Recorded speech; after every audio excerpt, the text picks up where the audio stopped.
안녕하세요. 오늘도 사연살롱을 찾아주셔서 감사합니다. 저는 30대 남자입니다. 서울 모 대학 근처에서 보세 옷가게를 하고 있어요. 원래 어머니가 하시던 가게인데 5년 전 어머니가 지병으로 돌아가셔서 제가 이어서 맡게 되었습니다. 저희 가게는 어머님 때부터 다니는 단골 손님도 꽤 있고 대학가에 있다 보니 꾸준하게 장사가 잘 되는 그런 가게예요. 이런 곳에서 일을 하다 보면 새학기와 시험 방학 축제, 이런 시기를 저절로 알게 되는데요. 지금처럼 새학기 즈음이 되면 별로 유쾌하진 않지만 떠오르는 누군가가 있어요. 사실 전 2년 전에 파혼을 했어요. 지금 생각해도 그때 파혼을 한 것은 제 인생에서 최대의 행운이라고 생각하는데요. 저는 중고등학교 때 남들이 말하는 문제아였어요. 얼마나 문제아였냐고 하면 중학교 때 이미 퇴학을 당하고 학교고 뭐고 그냥 뭐든 하기 싫었던 그런 아이였습니다.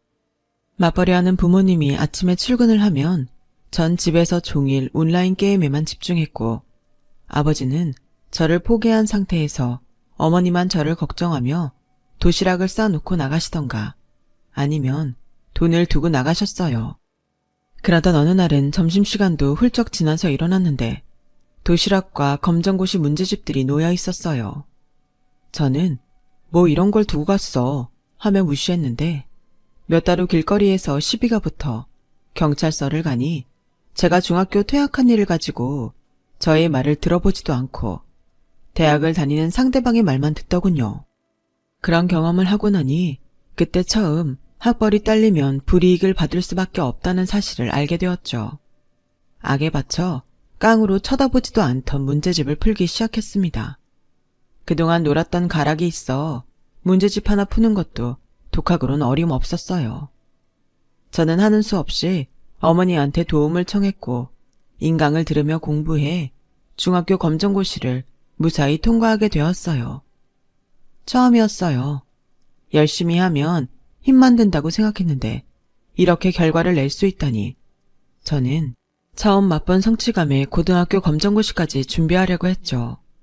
하지만 어머니는 저에게 남들보다 1년 정도 늦었지만 고등학교에 정식으로 입학을 하자고 권유해 주셨고 저의 화려한 이력으로 웬만한 학교에서 받아주길 꺼리자 전 돈이 조금 많이 드는 사립고등학교에 진학하게 되었습니다. 1살 어린 동생들과 같은 반으로 생활한다는 게 조금 창피하긴 했는데 다행히 친한 친구 같은 동생도 생기고 학교 생활도 제법 잘해서 남들처럼 수능을 보게 되었죠. 비록 인서울은 못했지만 그래도 유명한 경기권 대학에 진학해 남들 하는 경험은 모두 할 수 있었습니다. 지금 생각해보면 당시 어머니가 검정고시를 준비하라고 슬며시 건네준 문제집과 경찰서 사건이 아니었으면 상상하기 어려운 결과라고 생각하니 그땐 몰랐지만 저는 운이 꽤 좋은 사람이 아니었나 생각합니다. 저를 포기한 아버지는 차츰 저에게 마음을 여셨고 이젠 나도 남들처럼 취업만 잘해서 효도를 해야겠다고 생각했는데 취업의 문은 그리 쉽게 열리지 않았어요. 그도 그럴 게 저는 취업을 해야겠다는 목적만 있었을 뿐 제가 뭘 하고 싶은지는 잘 모르는 사람이었거든요. 면접을 볼 때면 그런 부분이 여실히 드러났기에 결과는 늘 좋지 않았지 싶습니다. 그런 저를 어머니는 가게에 나와서 아르바이트를 하지 않겠냐고 하셨고 저는 처음에 여자 옷 파는 데서 일하는 게 창피하다고 싫다고 했다가 당장 돈이 아쉬워 용돈 벌이야 한다는 생각으로 나중엔 하겠다고 했는데 가게 일이 생각보다 재미있지 뭔가요? 손님이 어울릴 만한 옷을 추천하는 것도 재미있고 옷을 팔고 손님이 돌아갈 때 전해지는 희열이 예상 밖이라 전 이 일에 푹 빠지고 말았어요. 특히 옷 고르는 게 너무 힘들다는 여학생에게 제가 남자친구라고 생각하고 옷을 골라준 것이 학교에 소문이 나서 가게는 옷이 없어 못 팔 지경이 되었죠. 그즈음 눈에 띄는 여자를 운명처럼 만나게 되었습니다. 가게에 들어올 때부터 느껴지는 아우라가 다른 여자였어요. 물어보니 졸업반 학생이라고 말했고 저희 가게는 처음이라고 했어요. 옷도 제법 센스 있게 잘 입는 것 같았던 여자였는데 제가 없던 할인도 팍팍 해주고 덤으로 양말과 이너티도 넣어주니 만족하듯 제 바람대로 저희 가게 단골이 되었어요. 사실 전 그때부터 이미 그녀에게 사심이 있었죠. 그녀 역시 제 마음을 모르지 않는 눈치여서 일주일에 하루 쉬는 날 밖에서 영화를 보자고 용기를 내서 말했죠. 그녀는 쿨하게 좋다고 했어요. 그래서 대망의 첫 데이트를 했고 저희는 그날 이후 서로의 연인이 되었어요.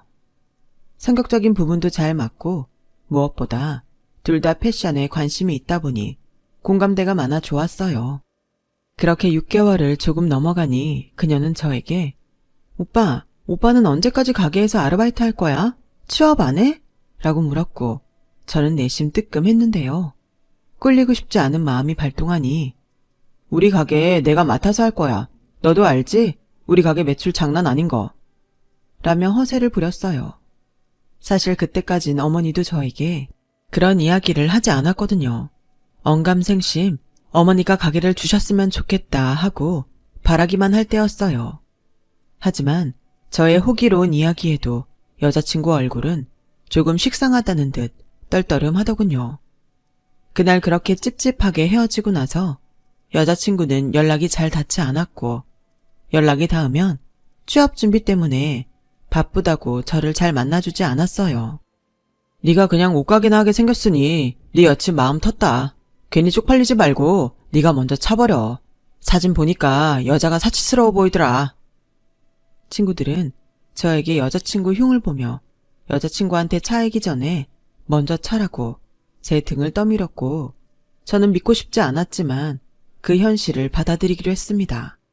그래서 전 여자친구에게 할 말이 있으니 만나자고 했고 바쁜 척하는 여자친구에게 헤어지자고 말했어요. 여자친구는 황당하다는 듯 어이없어 했고 전 속으로 지가 할 말을 내가 먼저 해서 열받았지?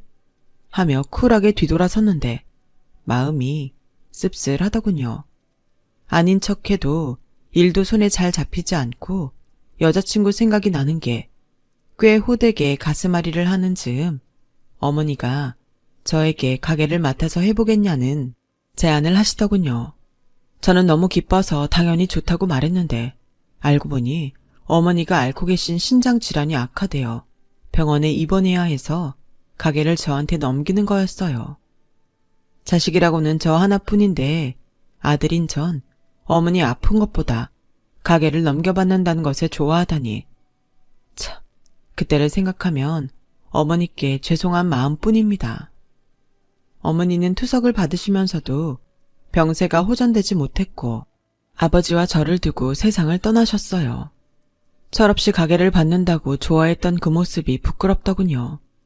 이젠 더 이상 저를 지탱해줄 사람이 없다는 현실에 앞이 캄캄하기만 했어요. 그러던 어느 날 헤어진 여자친구에게서 연락이 왔더라고요. 전 뜻밖의 여자친구가 임신을 했다는 소리를 듣게 되었어요. 한 번도 생각해보지 않은 일에 놀라 아무 말도 하지 못했는데 여자친구는 그런 저에게 두 줄이 선명하게 보이는 임신 테스트기를 건네주며 끝내 울기 시작했어요. 그제야 정신이 번쩍 들어 우는 여자친구에게 괜찮다며 오빠가 책임지겠다고 했고 전 여자친구와 결혼을 해야겠다고 마음먹었어요. 여자친구는 모른 척하지 않아주어서 고맙다고 이야기했고 전 당연하다고 하루라도 빨리 식을 올리자고 했죠. 앞으로 책임질 가족을 위해서 그리고 어머니가 아꼈던 가게를 더 잘되게 해야겠다는 일념으로 이리 뛰고 저리 뛰며 가게 수입을 늘려볼 고민을 했어요. 그 결과 소셜미디어를 이용한 인터넷 판매를 시작해 그 즈음부터는 돈을 제법 더 벌기 시작했어요. 그렇게 상견례 당일이 되었어요. 저는 늘어난 수입만큼 당당하게 여자친구를 책임지겠다는 각오로 장모님과 장인어른을 만났는데 정말 생각지도 못한 지뢰가 그곳에 있었습니다. 지뢰는 예비 장모님이셨어요. 내가 정말 나오기 싫은 걸 억지로 나왔네. 마음 같아선 상견례가 아니라 당장이라도 쫓아가 머리털을 다 쥐어 뜯고 오고 싶었는데 내가 우리 딸 봐서 참은 줄 알아? 전 장모님과 초면인데 장모님의 태도에 너무 당황했죠. 물론 시집도 안 간 딸이 아이를 가졌다니 부모로서 뒤통수 맞은 기분에 제가 얼마나 괘씸했을까 이해는 갔지만 책임지고 잘 살아보겠다는 저에게 이렇게까지 면상에서 모욕을 주실 필요가 있나 생각도 들더군요. 지금은 당연히 이해를 하지만 인연이 안 되려고 했는지 그때는 그런 생각이 들더군요. 다행히 저희 아버지가 도착하기 전에 벌어진 일이라 저만 참으면 되는 일이었지만 첫인상이 중요하다고 그 후로 저는 장모님을 뵙는 게 조금 껄끄러웠어요.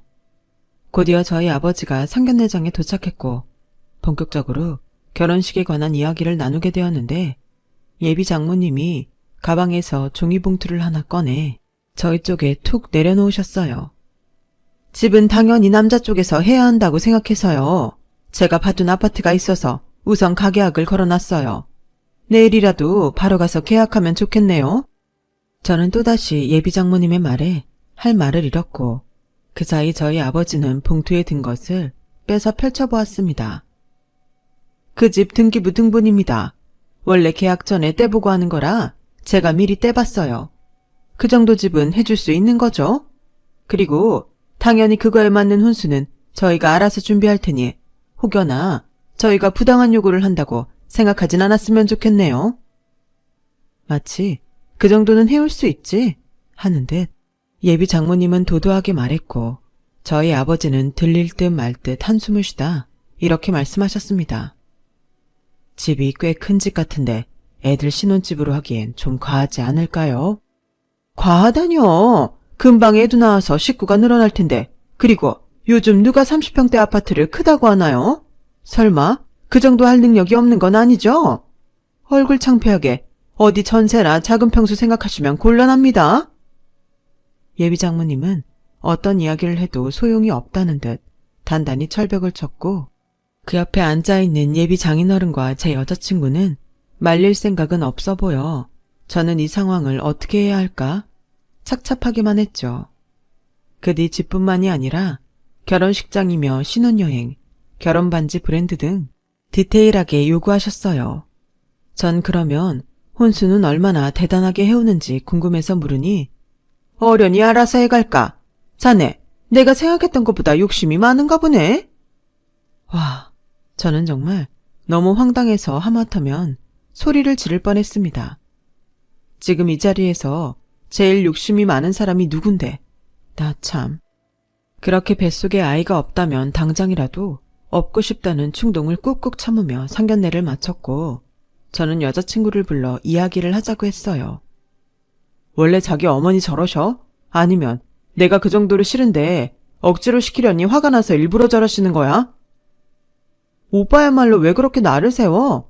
필요 없는 거 해달라는 것도 아니고 다 필요하고 좋으니까 웬만하면 그렇게 하자는 거잖아. 그게 이렇게 기분 나쁠 일이야? 자기 같으면 기분 안 나쁘겠어? 보자마자 머리털 뽑으러 가려고 했다니. 원래 우리 엄마가 자식이 나 하나라 나만 생각하고 살아서 그래. 사실 임신했다고 했을 때 우리 엄마 쓰러지셔서 밥도 못 드시고 며칠을 앓으셨어. 여자친구는 그 말을 하면서 눈물까지 찔끔 보였어요. 저도 제가 잘했다는 건 아니지만 이 일이 이렇게나 제가 죄인이 되어야 하는 일인가 싶어 저는 답답하기만 했습니다. 하지만 집에 돌아와 아버지랑 이야기하곤 제가 부모의 마음을 모두 헤아릴 순 없으니 앞으로 처가에 잘 사는 모습을 보여드려서 제가 괜찮은 사람이란 걸 인정받아야겠다 마음을 고쳐먹었어요.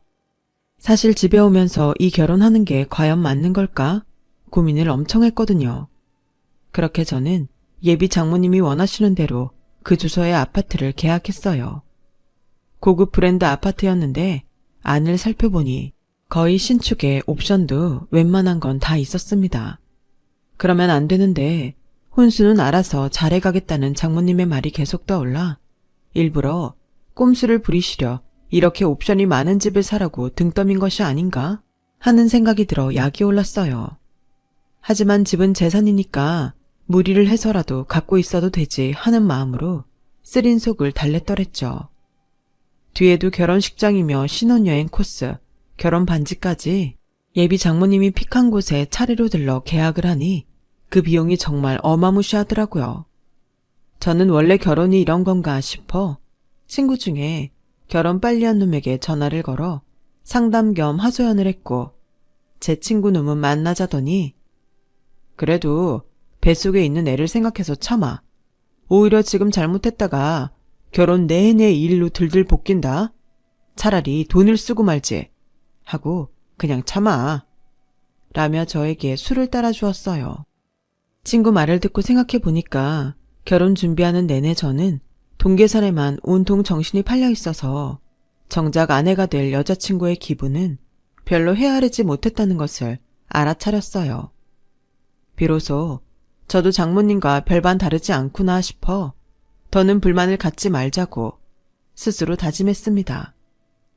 마음을 비우니 확실히 스트레스는 적어졌고 저희는 스튜디오 웨딩 촬영을 하게 되었는데요. 제 여자친구는 몸매가 상당히 좋은 편이었어요. 임신을 했으니 앞으로 몸이 변할 것을 생각하면 조금 아쉬운데 그날 첫 번째 웨딩드레스를 입은 여자친구를 보니 저는 정말 입을 떡 하고 벌릴 수밖에 없었습니다. 저뿐만이 아니었어요. 타이트하게 몸에 붙인 듯 보이는 웨딩드레스를 아주 훌륭하게 소화해낸 제 여자친구를 보며 스튜디오에 있는 모든 사람들은 모두 감탄을 금치 못했습니다. 정신없이 사진 촬영이 이어졌고 다음 드레스를 입고 또 다음 드레스를 입는데 모든 드레스가 몸에 맞춘 듯 타이트해서 전 조금 걱정이 되기 시작했어요. 불편하지 않아? 홀몸도 아닌데 괜히 무리하는 거 아닌지 모르겠다. 오빠 조용히 해. 여기 사람들 나 임신한 거 다 몰라. 괜히 얘기해봤자 말만 돌 것 같아서 얘기 안 했어. 그러니까 오빠도 조심해. 여자친구의 말을 듣고 황당했어요. 여자친구도 그렇고 장모님도 그렇고 원래 여자들은 혼전 임신에 대해서 이렇게나 죄 지은 듯 예민한가요? 뭐 다른 사람들은 아니라고 해도 달라질 것은 없지만요. 저는 아직 30도 되지 않은 여자친구가 속도 위반 결혼이라는 것이 창피하다고 생각하는 것 같아 최대한 맞춰주자고 생각했습니다. 덕분에 저희 스튜디오 촬영은 무사히 끝났고 사진도 아주 잘 나와서 여자친구와 장모님이 아주 많이 좋아하셨어요. 그렇게 결혼 준비는 나름 순조롭게 진행되었고 저는 결혼 준비로 바빠 소홀했던 가게 일에 모처럼 집중하고 있었는데 장모님께서 연락을 해서 둘이 잠깐 보자고 하시더군요. 말씀으론 별일 아니라고 하셨지만 벌써부터 장모 울렁증이 생긴 전 긴장이 되었어요. 그렇게 나간 자리에서 예비 장모님은 저에게 좋은 투자 자리가 있으니 돈을 넣어보면 어떠냐고 하셨어요. 내가 정말 너무 아까워서 그래. 내가 돈만 더 있었어도 거기 땅을 좀 사둘 건데 어떻게 자네가 좀 사두면 어떤가? 내가 100% 보장해. 거기 지금 아무것도 없지만 곧 기차역에 아파트에 장난 아닐 거거든. 전 장모님께 솔직히 돈이 있으면 모를까 지금은 결혼 준비하느라 돈이 없다고 말씀드렸어요.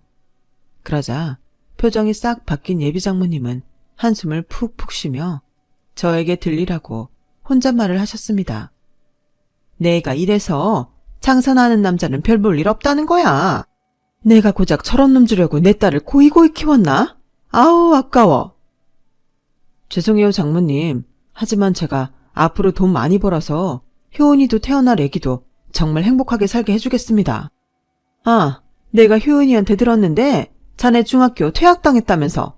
왜?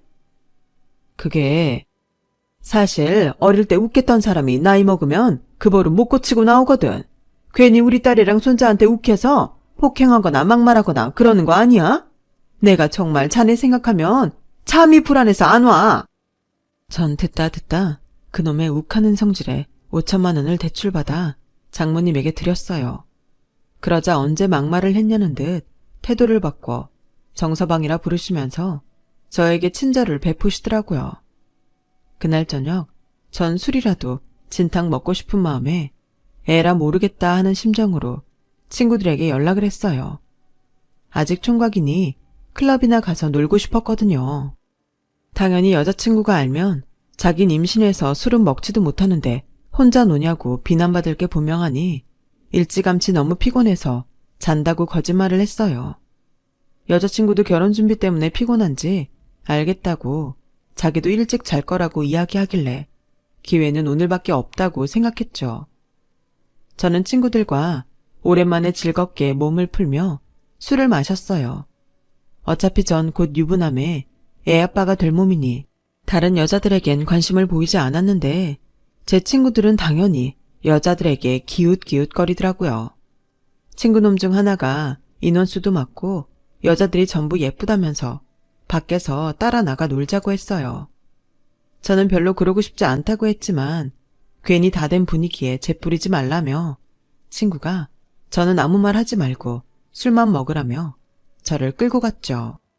하는 수 없이 끌려가 여차하면 전 곧 결혼한다고 제 친구들이나 잘 부탁한다고 말할 셈으로 뒤늦게 다른 주점에 따라 들어가는데 거기에 황당하게도 여자친구가 있는 게 아니겠어요? 정말 네가 왜 거기서 나와? 라는 말이 절로 나오더군요. 그 순간 저는 술이 확 깼고 제 여자친구는 취기가 올라 실실 웃으며 자리에 앉아 익숙하게 폭탄주를 말고 있었습니다. 저는 순간 화가 머리끝까지 났고 여자친구의 손목을 거칠게 잡아 일으켰어요. 뭐야?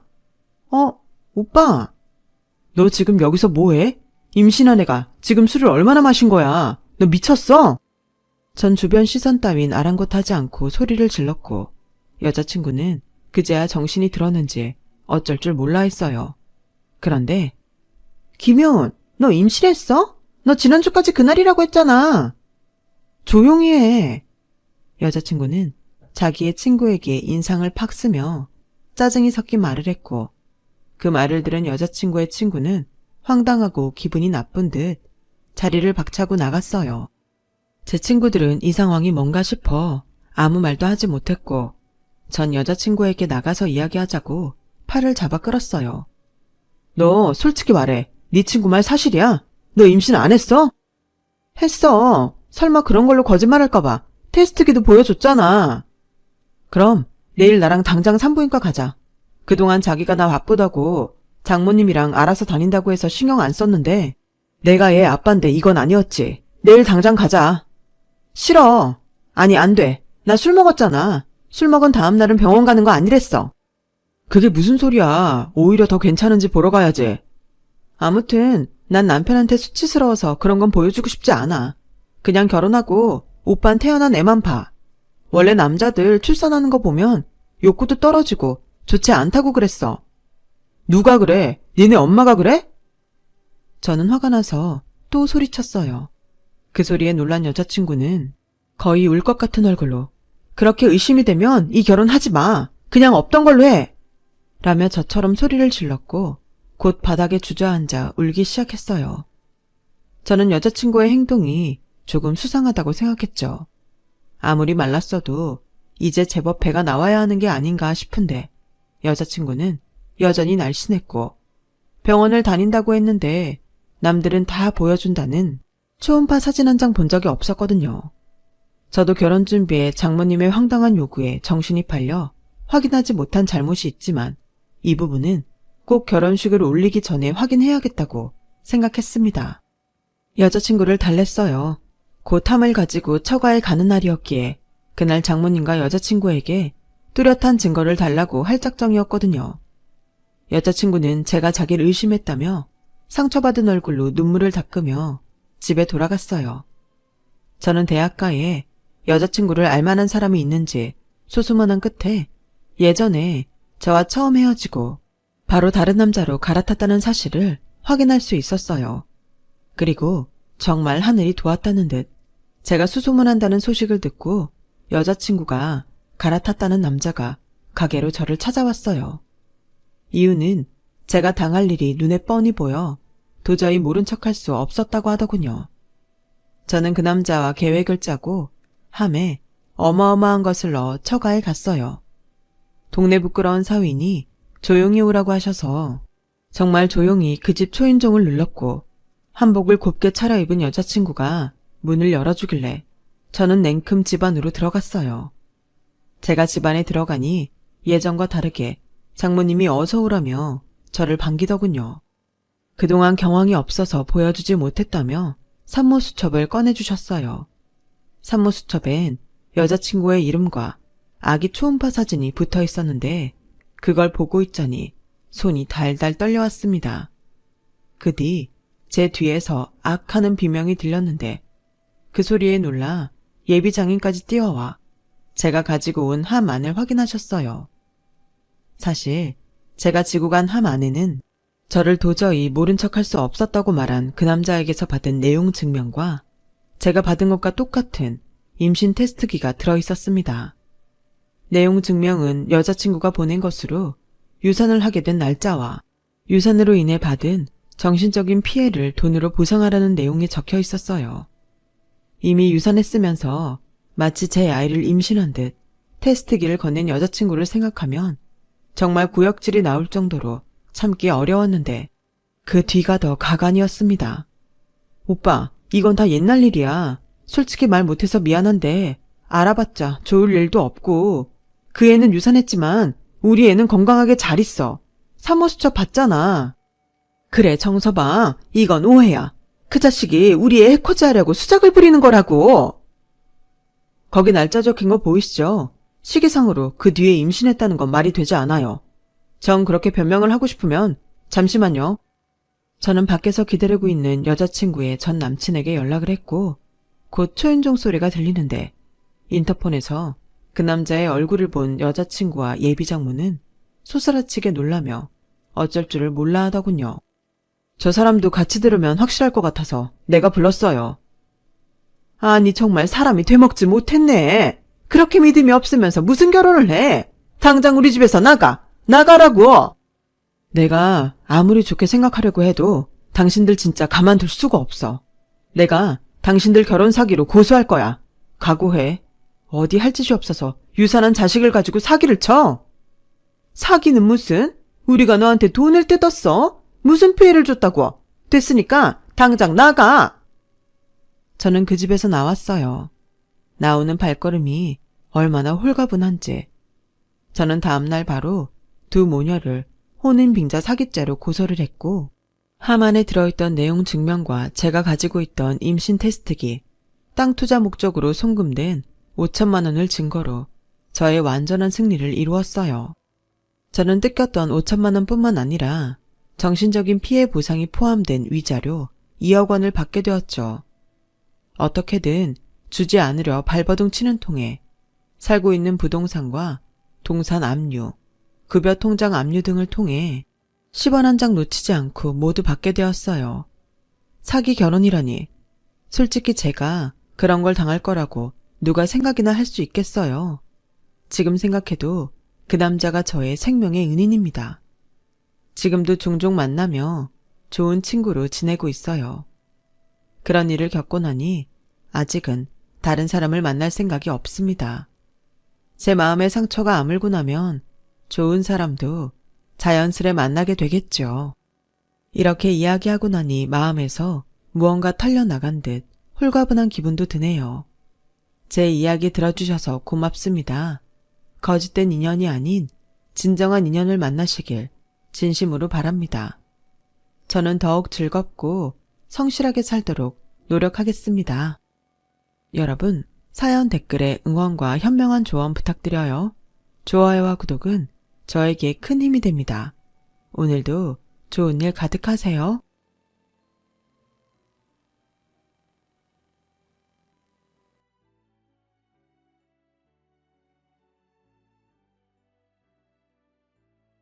안녕하세요. 오늘도 사연살롱을 찾아주셔서 감사합니다. 서울에 살고 있는 여성이에요. 자식은 전생에 진 빚을 받으러 온 사람이라고 하잖아요. 그 말을 처음 들었을 때는 말도 안 되는 소리라고 생각했어요. 부모가 사랑하는 자식한테 베풀면서 어떻게 빚을 갚는다는 생각을 하나 싶었거든요. 그런데 요즘에 와서는 그 표현이 맞는 말이었다 싶어요. 저도 끝이 없고 죽어도 고맙다는 말은커녕 투정만 들으니 말입니다. 모르긴 해도 자식한테 공들인 것처럼 남한테 공들였다면 인생의 은인 소리 정도는 듣고 살았을 테니까요. 그러니 빚쟁이도 이런 빚쟁이가 없죠. 그렇다고 자식한테 해주고도 대접 못 받았다고 투정이나 부리려고 이런 이야기를 하는 건 아닙니다. 이 나이 먹고 자식 얘기를 남 앞에 떠벌리게 되는 데는 그럴 만한 이유가 있기 때문이랍니다.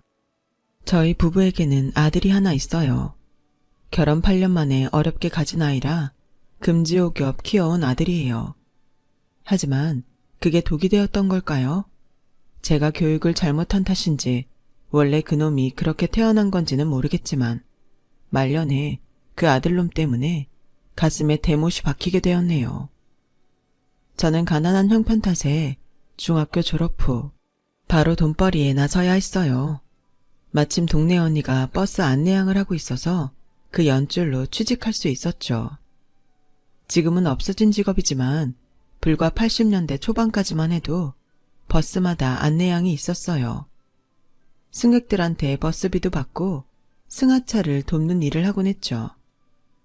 오래전 개그 프로에서 이영자 씨가 버스를 탕탕 치면서 오라이를 외치던 모습 다들 기억하실 거예요. 그 일을 하는 사람들이 바로 버스 안내양이었답니다. 숫기가 없는 저로서는 정말 하기 힘든 일이었어요. 그렇다고 못한다고 할 수도 없는 처지였죠. 제 밑으로는 동생이 둘이나 있었고 아빠는 일용직이라 벌이가 일정하지 않은 데다 엄마는 다리가 불편해 일을 할 수 없었거든요. 그러니 큰딸인 제가 가장 노릇을 해야만 했어요. 그렇게 저는 우리 가족 생계를 위해 17 나이에 버스 안내양으로 사회생활을 시작했어요. 제 또래 여자애들이 교복을 입고 등굣길에 오르는 걸 보고 있자면 얼마나 가슴이 아팠는지 몰라요. 버스 안에서 친구들과 335 모여 앉아 수다 떠는 모습을 볼 때마다 부러워서 일부러 창 밖으로 고개를 돌리곤 했죠. 혹시라도 아는 얼굴을 만나면 어쩌나 전전긍긍하기도 했고요. 하지만 환경에 따라 사람은 변한다고 내 월급으로 동생 월사금도 내고 식구들 먹을 쌀도 살 수 있게 되자 또래들에 대한 부러움보다는 열심히 벌어서 내 가족들을 지켜야겠다는 의무감이 더 강해지더라고요. 그렇게 44년을 버스 안내양으로 살았어요. 처음엔 오라이라는 소리를 외치는 게 창피해 기어들어가는 소리로 웅얼대던 제가 버스 외벽을 손바닥으로 탕탕 치며 우렁차게 소리를 지르게 되었죠. 짓궂은 남학생들의 장난에도 눈 하나 깜박 안 할 정도로 대담해졌고요. 그렇게 내 식구들 먹이고 입히는 일에 열을 올리고 살던 어느 날 제 인생을 뒤바꾼 사건이 일어나고 만 거예요. 제가 타고 있던 버스가 커브길에서 넘어지는 바람에 승객들 몇몇이 크게 다쳤는데 그중에 제가 중학생 시절 짝사랑했던 친구 오빠가 타고 있었지 뭐예요. 오빠는 다리가 차체에 깔리는 바람에 피를 많이 흘려서 수혈을 받아야 했는데 문제는 혈액형이었죠. 하필 흔치 않은 RH-형이었거든요. 병원에서는 당장 수혈받을 피가 없다며 난색을 표했고 저는 오빠가 죽을지 모른다는 생각에 세상 무너진 것처럼 울음을 터뜨렸어요. 그래서 내가 O형이니 내 피라도 빼서 오빠한테 주라고 소리쳤어요. 사실 그때 저는 제가 O형이라는 것만 알았지 RH+인지 RH-인지도 몰랐거든요. 단지 어릴 때 결핵으로 보건소에 다닐 적에 의사 선생님이 제게 흔치 않은 피라서 수혈받기 힘드니 다치지 않게 조심하라고 했던 말이 떠올라 RH-가 아닐까 한 거죠. 저와 비슷한 또래라면 다들 알 거예요. 예전엔 자기 혈액형도 잘 모르고 사는 사람도 많던 시절이었으니까요. 아무튼 제 말에 간호사는 환자랑 같은 RH-가 맞냐고 몇 번이나 물었고 저는 고개를 끄덕였어요. 제 안내양 옷차림을 본 의사는 내심 불안했는지 혈액형 검사를 하고 나서야 제 피를 뽑아 오빠한테 수혈을 해주더군요. 다행히 오빠는 수술 경과가 좋아서 얼마 뒤 일반 병실로 옮길 수 있었어요. 그 일이 2년이 돼서 저는 오빠 병실에 드나들며 간병을 할 수 있게 되었죠. 오빠는 군 제대를 하고 복학을 하러 학교로 가던 길이었다고 하더라고요. 버스 안에서 저를 보고 단번에 알아봤다며 어쩌면 하나도 안 변했냐고 신기해했어요. 왜 그동안 놀러 한 번 안 온 거니? 우리 현자랑 중학교 때 친했잖아. 현자랑 싸우기라도 했니? 다정하게 묻는 오빠를 보자 그제야 제 처지가 와닿더군요. 저와는 달리 고등학교에 진학한 현자와는 중학교를 졸업하면서부터 연락을 끊고 살았어요. 다 제 자격지심 때문이었죠. 고등학교에 들어간 친구를 보면 괜히 내 처지가 초라해 보일까봐 일부러 연락도 끊고 살았거든요. 현자도 그중 하나였고요. 그런 제 사정을 알 리 없던 오빠는 제가 자기 여동생이랑 싸워서 더는 집에 찾아오지 않는다고 그렇게 생각했던 모양이었어요. 저 고등학교 안 갔어요. 집이 어려워서 일을 해야 했거든요. 보다시피 버스 안내양하고 있어요. 제가 돈을 벌어야 저희 식구들이 먹고 살 수 있거든요. 고등학교 안 간 거 후회 안 해요. 가끔 부럽긴 하지만 짝사랑했던 남자 앞에서 가장 감추고 싶었던 내 치부를 드러내려니 너무 창피해 고개를 숙인 채 눈물을 떨궜어요. 그런 제 모습을 본 오빠는 제 어깨를 토닥여주며 그러더군요. 숙자야, 가난은 창피한 게 아니야. 그러니까 고개 들어. 배움을 이어가는 건 중요하지만 꼭 학교 안에서 배워야 하는 건 아니야. 넌 이미 학교 밖에서 많은 걸 배웠고 넌 내 가족을 위해 자신을 희생할 만큼 의롭고 강인한 애야. 그러니까 자신을 창피하게 생각하지는 말았으면 좋겠다. 넌 칭찬받아 마땅한 사람이니까. 게다가 내 생명의 은인이기도 하잖아. 이렇게 멋진 사람이 그깟 가난 앞에 고개를 숙여서야 쓰겠니? 넌 내 가족을 살렸고 나를 살린 용감한 사람이라고. 그날 오빠의 그 말이 제게 얼마나 힘이 되었는지 몰라요. 사실 그동안 아침에 출근을 할 때마다 학교가 아닌 일터로 향하는 내가 너무 초라하게 느껴졌고 버스에 오르는 여고생들을 볼 때마다 나도 부모만 잘 만났다면 저 애들처럼 교복 입고 학교에 다닐 수 있지 않았을까 하는 생각에 모든 게 싫고 화가 났거든요. 차비를 삥땅 쳤다는 의심을 받으며 몸수색을 당할 때는 당장이라도 이 일을 때려치고 싶었어요. 하지만 그러지 못했던 건 저만 바라보고 있는 가족들 때문이었어요. 가장의 무게가 날 버티게 한 거죠. 지금껏 세상 누구도 저를 위로하거나 칭찬해주지 않았어요.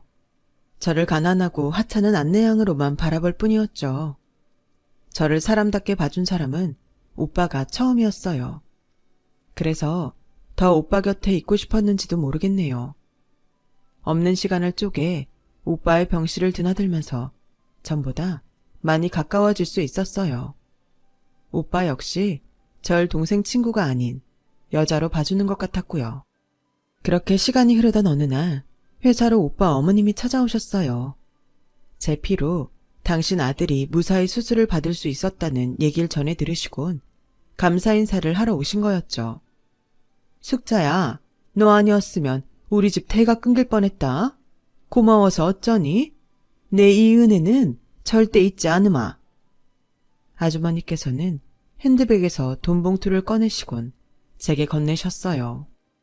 제가 한사코 거절을 하자 제 귓가에 조용히 속삭이셨죠. 받아. 그리고 더는 병원에 오지 마. 돈은 줘도 내 아들은 절대 못 주니까. 싸늘한 그 말에 소스라치게 놀랐어요. 이미 오빠와 제 사이가 가까워진 걸 알고 경고하러 오신 거였으니까요. 그렇게 제 손에 돈 봉투를 남기시곤 아주머니는 돌아가셨어요. 돈 봉투 속에는 제 한 달치 월급에 몇 배가 되는 돈이 들어있더군요. 피 한 번 뽑아주고 받은 돈치고는 꽤나 황송한 금액이었죠. 그 돈이 마치 제 자존심을 버리고 받은 돈 같아서 서글프더라고요. 그래서 며칠을 고민한 끝에 돈을 들고 오빠 집으로 찾아갔어요. 다행히 일요일이라 병원에 입원 중인 오빠를 제외한 모든 식구들이 집에 있더라고요. 제 친구 현자도요. 저는 가지고 간 돈을 아저씨께 드리곤 이런 거 안 주셔도 돼요. 다시는 병원에 안 찾아갈 테니 걱정 안 하셔도 된다는 얘기 하러 왔어요. 돈이 없다고 자존심도 없는 건 아니니까요. 그러자 아저씨 얼굴이 금방이라도 터질 것처럼 붉게 타올랐어요. 그리곤 아주머니를 불러 도대체 무슨 짓을 벌인 거냐고 추궁하셨죠. 아주머니께선 저를 째려보시며 이게 다 아들 자식을 위한 거라고 하셨어요. 그럼 중학교밖에 못 나온 애가 내 아들 주변을 맴도는데 그냥 보고만 있으라는 거예요? 난 그렇게 못해요. 놔뒀다가 마음 약한 우리 정훈이가 혹여 저 애한테 연민이라도 품으면 그땐 어쩌려고요? 그러니 일찌감치 싹을 잘라놔야죠. 안 그래요? 저요. 저런 애가 내 아들 옆에 있는 것만으로도 진저리 치게 싫어요. 그러자 가만히 듣고 있던 아저씨께서 버럭 소리를 치셨어요. 당신 지금 그걸 말이라고 해? 당신 아들 귀한 줄은 알면서 어떻게 남의 자식 귀한 건 몰라? 아무리 속 좁은 옆에 내라지만 자식 키우는 사람이 그것밖에 안 되냐고. 얘 아니었으면 당신이 그리 애지중지하는 아들 이 세상에 없었어. 은혜는 못 갚을 망정 어떻게 인겁을 쓰고 이럴 수가 있냐고. 당장 사과해. 당신이 이 애 가슴에 못질한 거 당장 사과하라고. 안 그랬다간 쫓겨날 줄 알아. 아저씨의 불효령에 아주머니는 입술을 삐죽거리며 마지못해 사과를 하셨어요. 미안하게 됐다. 네가 이해해라. 조금도 미안하지 않은 표정으로 한 사과에 기분은 조금도 나아지지 않았지만 이 일로 생각지 않은 전개가 펼쳐지게 된 거예요. 친구가 지 오빠한테 그날 일을 전하는 바람에 오히려 오빠와 제 사이가 가깝게 되는 계기가 되었거든요. 그렇게 저는 수년간 짝사랑하던 오빠와 사귀게 되었고 오빠가 대학을 졸업한 다음에 결혼을 하게 되었어요. 당연히 아주머니의 반대가 거셌지만 자식 이기는 부모 없다고 결국 저를 받아주시게 되었죠. 어렵게 허락받은 결혼이라 어머님은 단단히 벼르고 계셨지만 제 손으로 벌어서 하는 결혼이라 변변한 혼수도 해가지 못했어요. 그리고 그걸 빌미로 어머님한테 미움을 받아야 했죠. 결혼하고 한 2년은 남의 집 며느리와 어찌나 비교를 하시는지 정말 사람 미치겠더라고요. 시집에 들어와 사는 걸 조건으로 한 결혼이라서 아침에 눈을 뜬 순간부터 어머님의 구박을 받아야 했어요. 그렇다 보니 스트레스가 엄청났죠. 당시 남편은 아버님 회사에서 일을 거들고 있었는데 일을 배우는 처지라 제게 신경을 써줄 여력이 없었어요. 친구도 친구일 때야 친구지 시누이가 되고부터는 지 엄마 편에 서서 제게 시누이 노릇을 하기 일쑤라서 저는 제 편 하나 없는 시댁에서 하루하루 죽어가는 기분이었어요. 남들은 벌써 안내양이 부잣집으로 시집가서 출세했다고 했지만 실상은 그 집 식모로 들어간 거나 진배 없었죠. 두꺼비 같은 아들 손주라도 떡하니 안겨드렸다면 그나마 제 팔자가 편해졌겠지만 안타깝게도 그러지 못했어요. 결혼하고 3년이 넘도록 아이가 생기지 않았거든요. 그러자 슬슬 겁이 나기 시작했어요. 송기한 집에 시집와 대를 끊게 생겼으니 시부모님 뵐 때마다 면목도 없고 하루하루가 가시방석이었죠. 그러던 중 보다 못한 친정엄마가 어디서 점을 보고 왔더라고요. 거기서 그랬대요. 팔자에 아들이 하나 있기는 한데 전재산과 바꿔야 하는 아이라고요. 그때는 전재산을 주고 바꾸든 말든 아들이 있다는 말만 귀에 들어왔어요. 신락 같은 희망이라도 품고 살 수 있겠다 싶었으니까요. 그렇게 마음을 다잡았지만 그 후로도 매서운 시집살이에 하루하루 눈물과 한숨이 이어졌어요. 매일 아침 눈 뜰 때마다 오늘 하루는 또 어떻게 버텨야 하나 한 걱정이었죠. 그런 제 마음을 아셨는지 하루는 시아버님께서 저와 남편을 불러 앉히시곤 그러시더군요. 시집살이 3년 했으면 됐다. 이제 분가해서 니들끼리 가정 꾸리고 살도록 해라. 자주 찾아올 것도 없다. 1년에 3번이면 족하다. 명절 때랑 제사 때만 오거라. 물론 어머님은 결사 반대를 하셨지만 아버님 뜻을 꺾지는 못하셨어요. 그렇게 저희 부부는 시집살이 3년 만에 분가를 하게 되었어요. 나중에 알고 보니 아버님께서는 제가 시집살이 스트레스 때문에 아이를 못 갖는 게 아닌가 싶어 그런 결정을 내리셨던 거더라고요. 그런 아버님의 배려에도 불구하고 저는 임신을 하지 못했어요.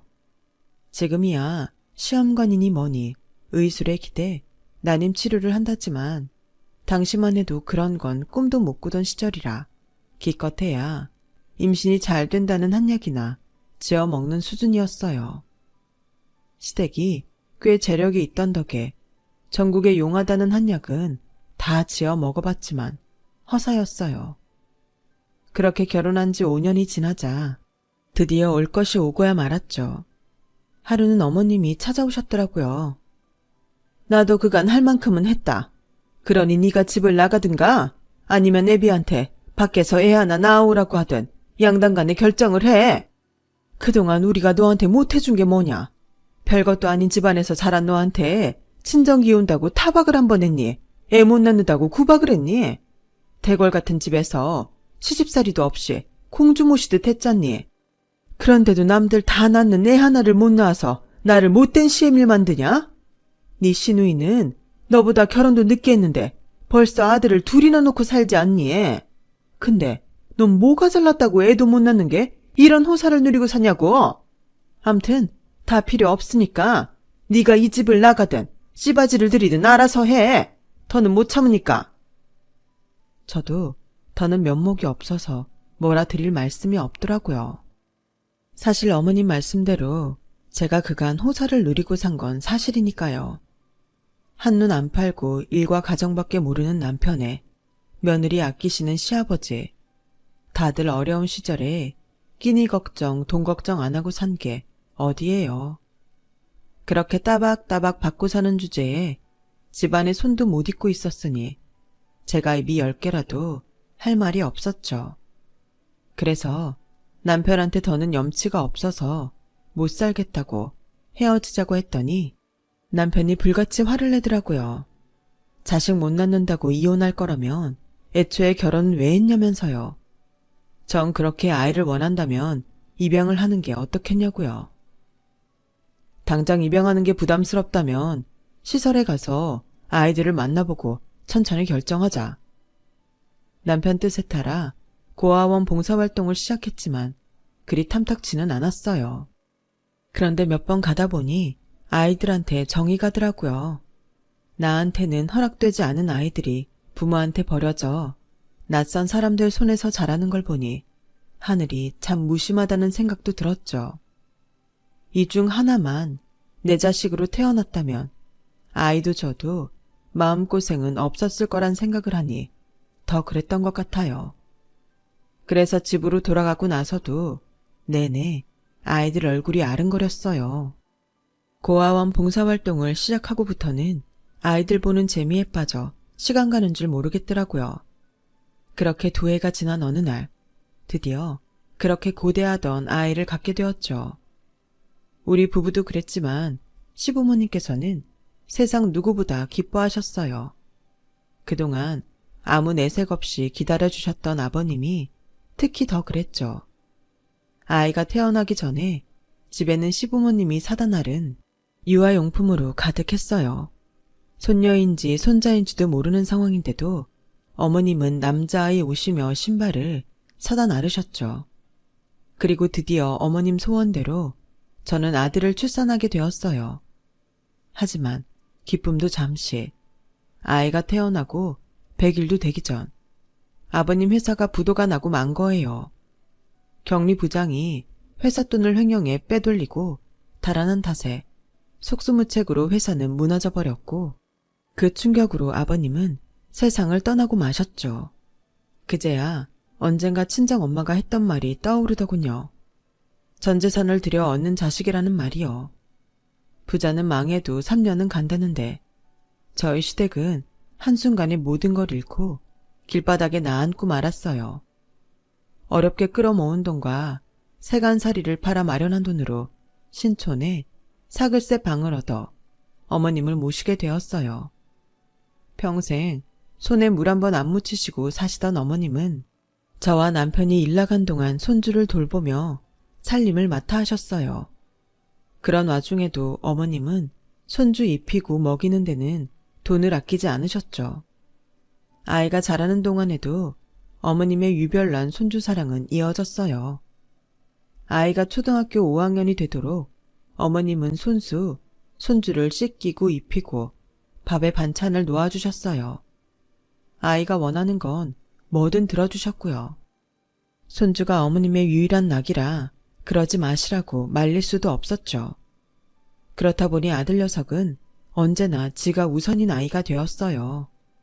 할머니 입에 들어갈 고기 반찬도 뺏어서 지 입에 넣을 정도로요. 그 모습 때문에 남편이 혼내기도 많이 혼냈지만 그때뿐이었어요. 그래서 아이 문제로 남편과 어머님이 목소리를 높이는 날이 잦았어요.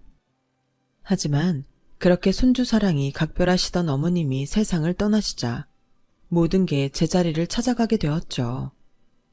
더는 자신의 바람막이가 되어줄 사람이 없다는 걸 깨달은 아들이 늦게나마 정신을 차렸거든요. 없는 살림에도 어머님이 쌈짓돈 털어 손주를 가르치신 덕분에 아들은 공부를 꽤 했어요. 명문대는 아니어도 큰 어려움 없이 대학에 갈 정도였죠. 비록 집은 망했어도 남편과 제가 둘이 나서서 돈을 버니 먹고 사는 건 그럭저럭 해결이 되더라고요. 아들이 군대에 들어갈 쯤엔 작지만 연립주택 하나도 장만할 수 있었고요. 미국에 살고 있는 시누이 덕에 어려운 살림에도 아들을 미국으로 어학연수도 보낼 수 있었어요. 넉넉하진 않아도 아들 녀석한테는 부족함 없이 해줬다고 자부할 수 있을 정도였죠. 그런데 아들 녀석한테는 그렇지 않았던 모양입니다. 취업 준비를 하느라 한창 바쁘게 지내던 졸업학기였어요. 아들이 평소와 달리 술을 진탕 마시고 들어왔더라고요. 꿀물을 타서 먹이려는데 아들 녀석이 지 아빠가 자고 있는 안방으로 기를 쓰고 들어가는 거예요. 아빠, 우리 집 예전엔 부자였다며. 혹시 남겨놓은 땅이나 건물 같은 거 하나 없어? 아니면 주변에 취직자리 부탁할 지인이라도 없냐고.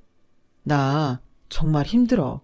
어떻게 부모라는 사람이 자식 힘들 때 비빌 언덕도 못 대주냔 말이야. 자식 보기 창피하지도 않아. 난 아빠처럼은 안 살 거야. 아빠처럼 가난뱅이로는 안 살 거라고. 아들의 술주정에 우리 부부는 깜짝 놀랐어요. 가슴 서늘할 정도로요. 자식한테 그런 말을 들어서인지 남편은 밤새 잠을 이루지 못하더군요. 그건 저도 마찬가지였죠. 이런 우리 부부와는 달리 아들은 다음날 무슨 일이 있었냐는 듯 평소랑 똑같이 행동을 하더라고요. 아무래도 기억이 안 나는 모양이었어요. 이듬해 봄, 아들은 이름 있는 회사에 취직을 하게 되었고 그제야 좀 마음을 놓을 수 있었어요. 그런데 취직하고 1년도 채 안 돼 아들 녀석이 결혼을 하겠다지 뭐예요. 좀 이르다 싶긴 했지만 그래도 지 짝을 찾은 모양이다 싶어 딱히 반대는 하지 않았어요. 문제는 신혼집 장만이었어요. 아파트 경비 일을 하는 남편과 식당 서빙을 하는 제가 돈을 모으면 얼마나 모았겠어요. 아들 녀석 학자금 대출도 아직 끝나지 않은 처지였는걸요. 그래서 아들을 불러 넌지시 물었죠. 신혼집은 어떻게 할 생각이냐고요. 그랬더니 글쎄, 엄마, 내가 왜 결혼을 서두르는지 알아? 요즘엔 집안 배경이 없으면 승진도 힘들어. 엄마 아들이 가난한 부모 때문에 평생 승진도 못하고 지질이 궁상으로 살았으면 좋겠어? 아니지. 나영이네 집 정도면 그래도 어느 정도 뒷배는 대줄 수 있을 것 같더라고. 한마디로 뜬금없이 결혼을 하겠다고 나선 이유가 처가더 깊고 출세하기 위해서더라고요.